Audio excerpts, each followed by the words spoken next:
23 मार्च को दो अहम तारीखी वाक़यात हुए। पहला वाक़या तो सबको पता है, तमाम पाकिस्तानी जो पाकिस्तान में रहते हैं या वो बैरून मुल्क पाकिस्तानी जिनको हम ओवरसीज़ पाकिस्तानी कहते हैं, वो भी इस बात को बड़ी अच्छी तरह जानते हैं, क्योंकि मुझे पता है ये सब लोग पाकिस्तान से प्यार करते हैं। सबको पता है कि यौम आज़ादी का दिन है 23 मार्च। करारदाद पाकिस्तान इस पे पेश हुई थी और उसके बाद पाकिस्तान की जो आज़ादी थी और पूरे जो इंडिया में जो आज़ादी की एक मूवमेंट चल रही थी उसको एक जला बख्शी गई और आखिरकार फिर पाकिस्तान जो है वो 23 मार्च को जो करारदाद पेश हुई उसके बाद 14 अगस्त को तो हमारे वजूद में आया और फिर 14 अगस्त को इसीलिए हम यौम आज़ादी कहते हैं। लेकिन 23 मार्च की एक और सिग्निफिकेंस है, ये बहुत इम्पॉर्टेंट है लोगों को बताना, स्पेशली पाकिस्तान के लोगों को बताना। दूसरा वाक़या ये है कि भगत सिंह को 23 मार्च को फांसी दी गई थी 1931 में, और ये फांसी दी गई थी कैंप जेल लाहौर में। ये शादमान का इलाका बनता है लाहौर के अंदर, आज भी मौजूद है। उस ज़माने में इसमें इस जगह पे आबादी नहीं होती थी, एक बहुत बड़ा जेल था। वहीं भगत सिंह और उनके साथियों को रखा गया था और इल्ज़ाम ये था कि इन्होंने सैंडस को गोली मारी है। और बाद में भगत सिंह ने ये माना भी कि ठीक है, हमसे गलती हुई, दोबारा अगर मुझे मौका मिले तो मैं ये नहीं करूँगा और सिर्फ जद्दोजहद करूँगा। इसीलिए मैं भगत सिंह की इज़्ज़त करता हूँ। अगर भगत सिंह ये ना कहते कि उनसे गलती हुई थी तो शायद मैं इतना ज़्यादा उनको अहम ना समझता, क्योंकि आखिरकार जो दहशत गर्दी है उसके हक़ में हम नहीं हैं, चाहे वो राइट के लोग करें या लेफ़्ट के लोग करें। कोई भी हुर्रियत के नाम पे या किसी भी आज़ादी के नाम पे अगर दहशत गर्दी करता है या किसी इंसान को मार देता है तो वो कोई ठीक बात नहीं लगती। और बहरहाल एक जो जद्दोजहद होती है आज़ादी की, उसको एक ज़ाब्ते के तहत ही आगे चलना चाहिए। और सबसे इम्पोर्टेंट उसमें ये होता है कि लोग ज़्यादा से ज़्यादा जो है मुनज़्ज़म हों और मुत्तहिद हों, ताकि वो इकट्ठे एक ही टाइम पे निकल के इस किसी भी मुल्क का निज़ाम जो है वो उसको चेंज कर सकें बड़े पैमाने पे। तो भगत सिंह जो थे ये पाकिस्तान की पूरी स्टोरी है भगत सिंह की, ये पाकिस्तानी थे। मैं क्यों कह रहा हूँ ये, हालांकि उस ज़माने में इंडो पाकिस्तान था, मतलब बर सग़ीर था, लेकिन भगत सिंह का जो इलाका था वो फैसलाबाद था। ये फैसलाबाद जिसको पहले लायलपुर कहते थे, लाहौर से 2 घंटे की मुसाफत पे है, सबको मालूम है, लाहौर में मैं रहता हूँ। तो ये फैसलाबाद से ये बिलोंग करते थे, एक सिख फैमिली से।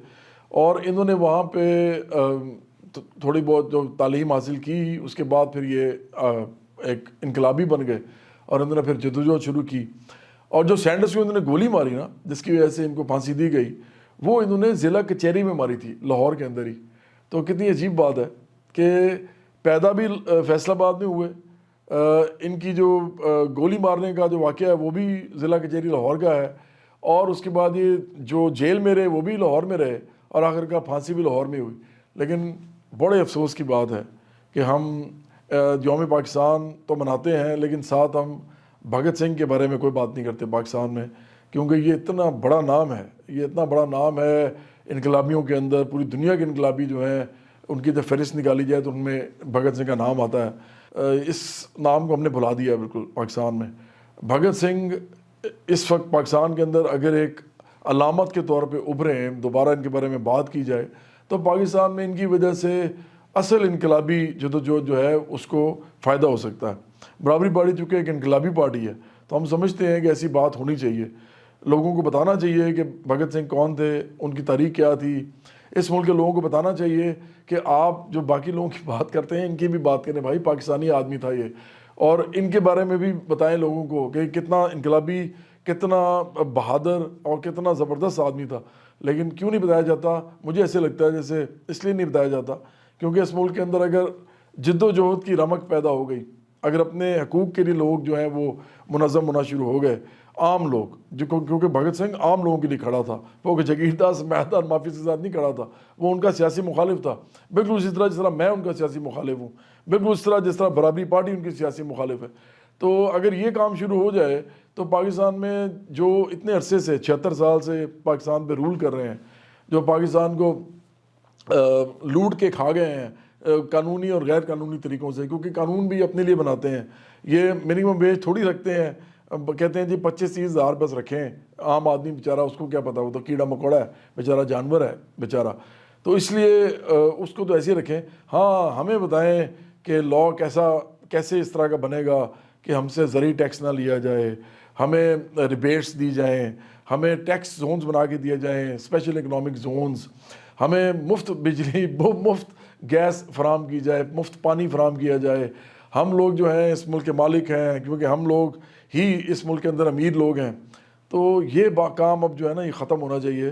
ان لوگوں کی جو جارہ داری ہے اس کے اوپر ایک ضرب لگے گی اگر اس ملک کے اندر بھگت سنگھ کی بات شروع ہو اور اس ملک کے اندر ایک انقلابی لہر دوڑے لوگوں کے اندر، اور لوگوں کو سمجھ آئے کہ 76 سال سے جو لوگ رولنگ کلاس، جو کہ صرف 1% لوگ بھی نہیں ہیں، مطلب اگر 25 کروڑ لوگ ہیں تو یہ 25 لاکھ لوگ بھی نہیں ہیں، تو ان کی وجہ سے پاکستان کا یہ حال ہے. یہ پیسے بنا رہے ہیں اور باقی سارا پاکستان جو ہے وہ اندھیرے میں ڈوبا ہوا ہے اور وہ ترقی نہیں کر سکتا، خوشحالی نہیں لے کے آ سکتا. ان کی نسلیں تباہ ہو رہی ہیں باقی لوگوں کی. مڈل کلاس لوگ جو ہیں وہ پریشان ہیں، ان کو سمجھ نہیں آ رہی بچوں کو پڑھائیں کیسے، علاج کیسے کرائیں اگر کوئی بڑی بیماری ہو جائے. اور جو غریب لوگ ہیں، جو محنت کش غریب محنت کش ہیں، ایک تو مڈل کلاس محنت کش ہوتے ہیں نا، دونوں محنت کش ہیں، اور دوسرے ہوتے ہیں جو غریب محنت کش. تو غریب محنت کش تو اس حد تک پریشان ہیں کہ ان کے بچے تو اسکول پہلے نہیں جاتے، اب وہ علاج چھوٹی موٹی بیماری کا بھی نہیں کرا سکتے کیونکہ اینٹی بایوٹک بھی مہنگی آتی ہے. تو اس ملک کے اندر کیا آپ نے کسی کو دینا ہے؟ اس وقت نہ عزت ہے لوگوں کے پاس، تھانے کچہری میں ان کے ساتھ جو ہوتا ہے سب کو معلوم ہے. تو اس وقت ایک انقلابی پارٹی کی ضرورت ہے. برابری پارٹی کی انقلابی پارٹی ہے. اگر برابری پارٹی آپ اس کے نام کو لوگوں کے اندر لے کے جائیں گے، برابری پارٹی کے بارے میں بتائیں گے کہ یہ کیا چاہتی ہے، یہ اس ملک کے اندر ایک ایسا چینج چاہتی ہے کہ جو آپ کا حکمران طبقہ ہے وہی تبدیل کر دیا جائے.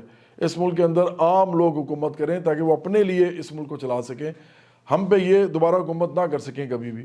یہ چاہتی ہے ہماری پارٹی. تو بھگت سنگھ کا اس لیے ذکر کرنا ضروری تھا 23 مارچ کو. اور میں سمجھتا ہوں کہ یوم پاکستان کی خوشی کے ساتھ ساتھ بھگت سنگھ کا جو دن ہے اس کو منانے کی بھی خوشی شامل کیجیے، اور اس ملک کے اندر ایک بہت ہی خوبصورت، ترقی یافتہ، خوشحال، فارورڈ لکنگ، پروگریسو، ترقی پسند پاکستان جو ہے وہ بنانے میں اپنا کردار ادا کیجیے. برابری پارٹی کو جوائن کیجیے.